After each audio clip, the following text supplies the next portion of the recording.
Aya Studio.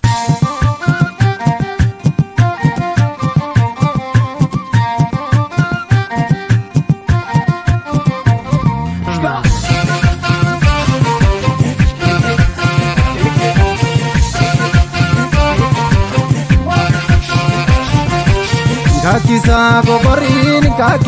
gogorin kakisa maoromia lafti kenya gadisa gadafoda sena kenya beisisa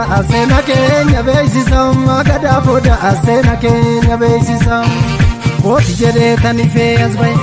yo lamma fa ganda ke sange koti jere tani fe azbay yo lamma fa soda ke sante sanyi makoti firi facay yo lamma fa soda ke sante intalaba gadana fit ishi safun bultuna fit ishi safun bultuna fit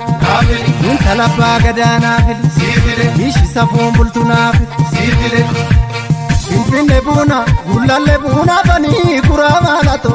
ekada buna bole da buna bani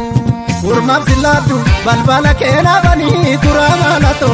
urmab silatu balbala kena bani Urmab silanu sirratti duna bani kuramalato Urmab silanu sirratti duna bani